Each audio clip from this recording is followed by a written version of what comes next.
Alright, before I start this video, let me just say one thing. This is not a hate video.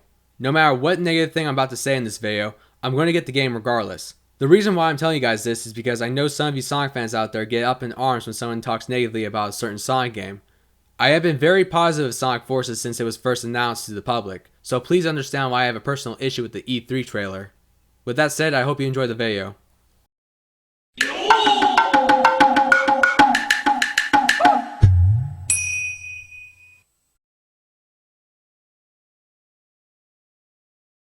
Konnichiwa, my fellow otakus and non-otakus. I am Otaku Rabila, which means geek reviewer in Japanese. I review games, anime, and manga.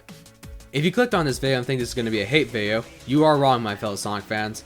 I just have some personal issues with the new Sonic Forces E3 trailer that was recently released to the public. So hopefully you guys will be reasonable and try to understand why I have a problem with this trailer. The first minute of the video starts off great. It shows the gameplay from Modern Sonic, Classic Sonic, and the custom hero that we have seen just before E3 started. Until after the 1 minute mark has passed, we are shown Shadow, Metal Sonic, Savak, Chaos, and a new villain we haven't seen before, named Infamant, appearing above our three heroes. And this is where I have a problem with the trailer, ladies and gentlemen. This image right here. And I'm going to explain to you right now why I have an issue with this, starting with Shadow. First off, Shadow is standing beside the villains from the previous Sonic games along with a new villain in Sonic Forces. Why is this a problem?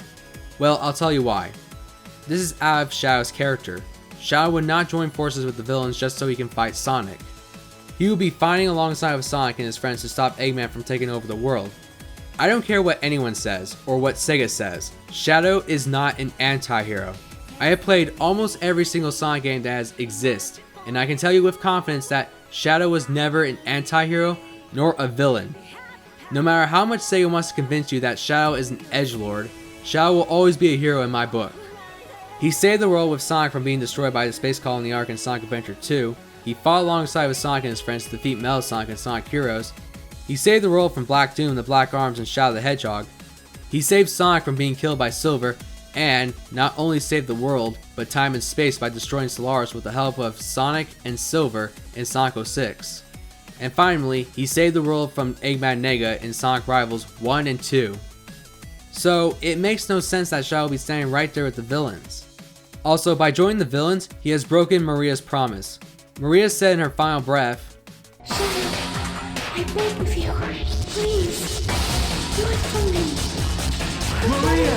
Future for all people who live on that planet. Give them a chance to be happy. Let them live for their dreams. Shadow, I know you can do it. That's the reason why you were brought into this world. Sayonara, Shadow the Hedgehog. I promised her. I must keep that promise. he would never, ever break Maria's promise. I don't care if he said, I'm putting the past behind me. Maria and Gerald Robotnik were like family to him. To break a family member's promise is just fucking bullshit. I don't care who you are. You don't break a promise with someone who died in front of your eyes. That is fucked up. Plus, doesn't he work for Gun? I know it's confusing that Shadow would work for an organization that killed his family and ruined his life, but he's committing treason. Why doesn't anyone realize this? Well, you see, Otaku Rabila, Shadow is an anti-hero. He does whatever the fuck he wants. Even though he's working for Eggman in this game. But regardless, no one tells him what to do. And that's why he's the most badass edgelord in the Sonic franchise. Okay, even if that was true, you guys do realize that he's going to be put to prison, right? Well, assuming that Gun would put him in prison, which they will most likely won't because the story is written by this guy. Shadow would not get away with this scot-free. In fact, no soldier from any country would get away with this. The moment you betrayed your country to join a bunch of terrorists, your ass is grass. Not only that, Shadow is betraying Rouge and Omega, two of his best friends that would stick by him no matter what. Seriously, listen to what Rouge says to Shadow in Sonic 06. Shadow?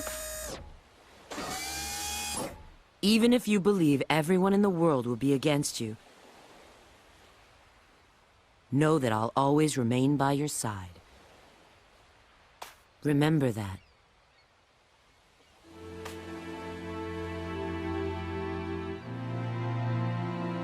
I will. Now granted, the plot in Sonic 06 no longer exists, thanks to Sonic and Elise putting out Solaris' flames at the end of the game, causing the events of Sonic 06 to never happen. However, Shadow is not the type of person to backstab his friends. There is no way Rouge and Omega can forgive Shadow for this, especially Rouge. I don't care what she said, she would not throw her life away for a friend who decides to backstab his best friends just so he can fight Sonic by teaming up with the villains. Who the fuck is this guy? This is not the Shadow I know. This guy's an imposter. Seriously, Sega, which Sonic characters are you going to flanderize next? You already fucked up the main cast, so knock it off with this bullshit already. Unless he's working as a secret agent, but I highly doubt that due to the recent games that portray him as an edgelord. I'm not surprised to see Metal Sonic again. After all, he is one of Sonic's biggest enemies for many years, and is Eggman's best creation. So, I have no problem seeing him again. Okay, seriously, why the fuck is Savak back? I thought Sonic killed the Deadly Six in Sonic Lost World. They never showed up again after you beat them in the last level, so what the fuck? I don't know about you guys, but I really don't like the Deadly Six. They're one of my least favorite Sonic characters in the franchise. Not only are they bland two-dimensional characters, they don't look like they belong in a Sonic game. Seriously, their designs don't mesh well in the Sonic universe. I bet you $1,000,000 that if I showed these characters to a bunch of non-Sonic fans, they would not guess that they were from the Sonic series. Also, it makes no sense that Zavok is working for Eggman again. In Sonic Lost World, Eggman controlled the Zay with this magic conch shell, so they wouldn't rebel against him. Once it was out of Eggman's hands, the Zay start to take their revenge on Eggman. Unless Eggman found the conch somehow to take over the Deadly Six, but I call bullshit on that, since Sonic kicked the fucking thing out of Eggman's hands all the way to the sky.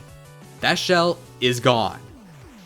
Ugh, I guess we're just gonna have to wait and find out until the game is released. But honestly, the Deadly Six should have been one-time characters like Elise. They were complete waste of characters. And now we get the Chaos. Ugh, Jesus fucking Christ. Look guys, it's not that I'm disappointed of seeing Chaos again, it's just that Chaos was a one-time villain that changed back to be a good guy after Super Sonic defeated him in his perfect form in Sonic Adventure. So seeing him standing with the rest of the characters that are working for Eggman makes absolutely no sense. In fact, this is a plot hole, unless Eggman has somehow controlled Chaos again, but again, we got to wait and see. By the way, if we don't see Tikal in the Master Royal and Sonic Forces, Sega and I are going to have some problems. As for my thoughts on the new villain Infinite, I got nothing to say about him, other than that he looks like an edgy robotic version of Mephiles, except that he doesn't look like a recolor of Shadow, and he seems to have the power to summon the bugs from Kingdom Hearts Coded, which is weird. Anyway, after seeing the E3 trailer for Sonic Forces, I'm becoming more concerned for the story. I'm not saying that the game's going to be crap because of it. I've seen enough gameplay footage to know that this game's going to be fun, but will the story pique my interest? I really want to enjoy the game for both its gameplay and its story. Now, some of you are probably saying to me, who cares about the story in the Sonic games? It's all about the gameplay, bro. Well, I have to disagree with you guys on that. In my opinion, I believe that storytelling should be important in the 3D Sonic games as much as the gameplay. Look, I'm not going to act like the stories in the Sonic Adventure games are the best things in the world, since they have their problems like any other story, but those stories are the reason why I love and care about the Sonic characters. Sega have all these potential characters that can be used for the future Sonic games, but they never use them again. It's frustrating because it seems to me that Sega doesn't care about these characters and think that storytelling shouldn't be all that important. It's bad enough that the stories in the Sonic games are not very consistent with each other, leaving so many plot holes to be unanswered. Also, do they not realize that the supporting Sonic characters along with the minor and scrap characters have fans just like the main cast? We want to see these characters interact with each other and see them have a huge part in the stories, but it seems to me that Sega are bringing back these characters again, not because they listen to us, rather they are using the Sonic characters as fan service and as a marketing ploy. Think about it, are we going to see these characters again in the future besides Sonic, Tails, Knuckles, and Amy? Sure, maybe more than 5 years later, but it's pretty clear that Sonic Forces and Sonic Mania are marketing ploys just so that Sega can make money. How do I know this? Well, back in August 2015, Sega publicly announced their financial earnings report where they reported a 41.2% net loss overall in sales. That's pretty bad. Look, there's nothing wrong about wanting to make money to save your company from going bankrupt. But it's pretty clear that this is the only time we're ever going to get a true classic Sonic game, and a Sonic game where we can make our own custom character and see our beloved Sonic characters have a huge part in the story. These games are nothing more than fan service. Watch, by the next 3 to 4 years, Sega will release a new Sonic game, and it won't be as good as Sonic Mania and Sonic Forces. I'm calling it right now. Hopefully Sega will prove me wrong in the future. And the last thing I want to bring up is the writer of Sonic Forces, Warren Graff. I really hope you know what you're doing, bud. The writing and the jokes were a big letdown for me in Sonic Colors and Sonic Lost World. I'm not saying those games were bad, but the stories were the weakest aspects in those games. I didn't like how the characters exchanged dialogues with each other. I hate how the characters were portrayed, especially Sonic, and I didn't find the jokes all that funny. Though I'll admit that humor is a subjective thing, but word of advice, don't always assume that all your jokes are funny. Be sure to construct a joke and see if it'll turn out to be funny by showing it to a test audience. In conclusion, I hate that Shadow and Chaos are fighting alongside with the villains. I hate that Savaka's return. I'm happy to see Metal Sonic again, and I hope that the new villain, Infinite, isn't just a recolor of Mephiles. I know that this is just the E3 trailer, but I hope Warren Graff knows what he's doing. I wish you the best of luck, dude, especially you, Pontac, if it's revealed that you're helping Graff with the writing. Alright guys, that's it for today. Arigato gozaimasu for watching my video. If you like this video, hit that like button and go to my channel and check out more of my other videos that I've done in the past. Leave a comment what you thought about this video and be sure to share this with your friends. With that said, I'll see you guys later. Sayonara.